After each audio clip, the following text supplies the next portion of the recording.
What's up, YouTube? Welcome to the Credit Plug channel where we talk about how to build credit, how to establish relationships with banks and financial institutions, and most importantly, how to get you access to high limit credit funding. If that's something you like to listen to, we definitely welcome you to subscribe. Otherwise, you can support our channel if you just like, share, or comment right down below. It helps our content get out to a wider audience, and we greatly appreciate it. As a reminder, we will be hosting our Credit to Cash Flow webinar this Friday, July 3rd from 7 to 8:30 p.m. Eastern Standard Time.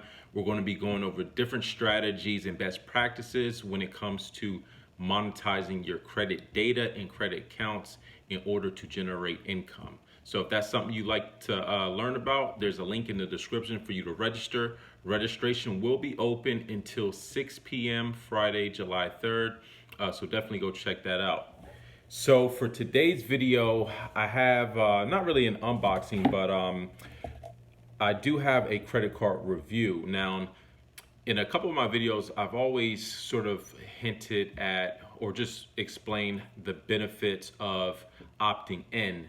So when you opt in through www.optoutprescreen.com, you're basically given the credit bureaus, so that's Experian, TransUnion, Equifax, and Innovis, permission to share your credit data with various different credit card issuers and banks.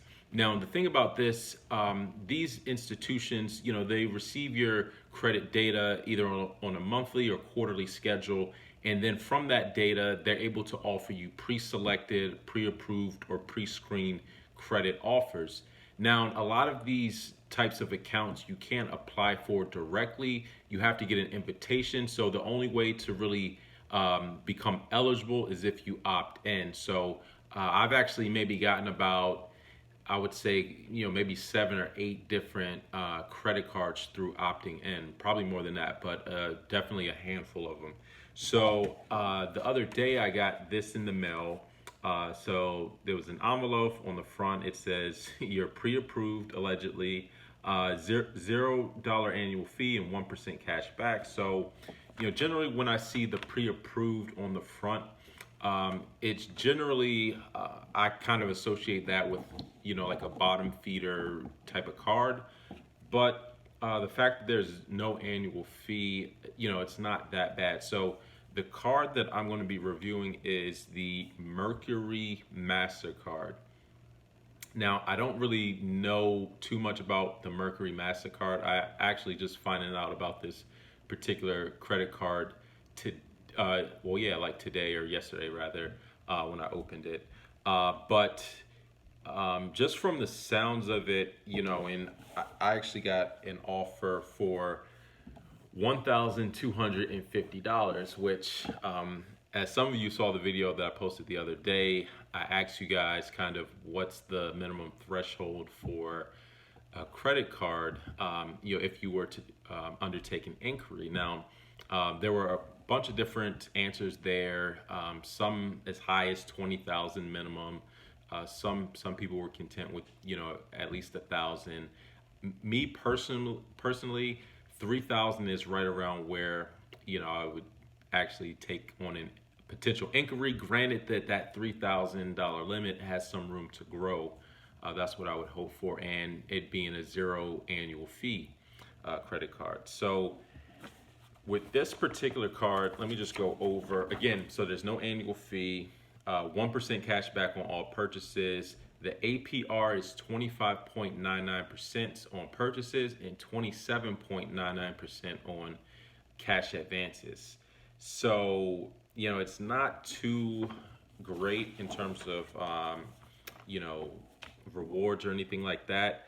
But at the same time, my whole thing too is with $0 annual fee cards, if you do go through, taking the hard pull and acquiring a $0 annual fee card, it really makes no sense to cancel that at any point, because as that account ages, it's going to help your credit. It's going to add additional on-time payments, and it's going to help your credit age as well.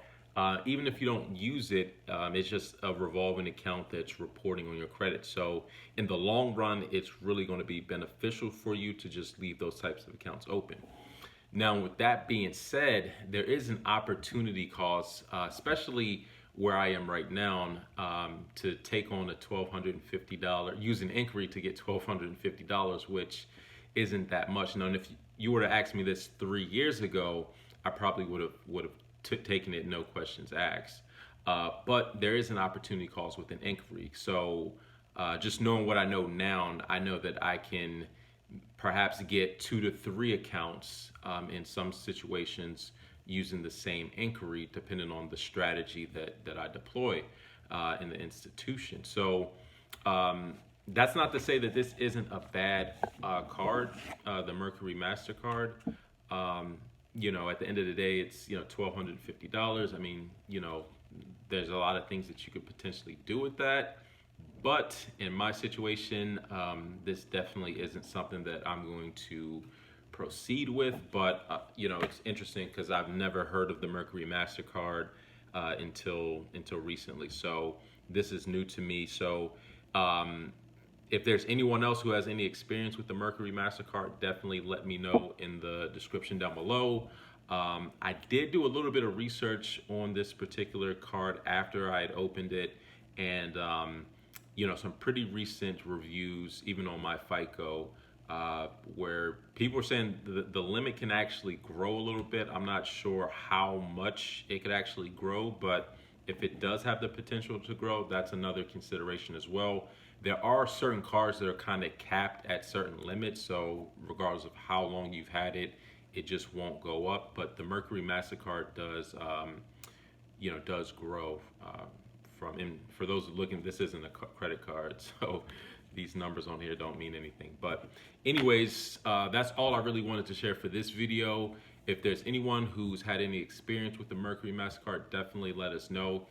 And it seems to be, I don't know, I mean, it's definitely not a premium credit card, but at the same time, it's not a bottom feeder credit card because there aren't like high annual fees or activation fees or anything like that. So I wouldn't necessarily put it, with the Credit Ones or even some of these other rebuilder cards. I would probably put it somewhere there, and maybe a little bit better than that, just given the no annual fee, and it actually does earn 1%. The interest rate's kind of high, but yeah. So let me know. I mean, what do you guys think? Do you think I should go, go forward with that, or just pass on it? Because I know there are certain people who it's like, okay, if 1250 is 1250. You could invest that, you could flip that. So there's definitely some different perspectives. So what do you think I should do? Should I just put this in the shredder, or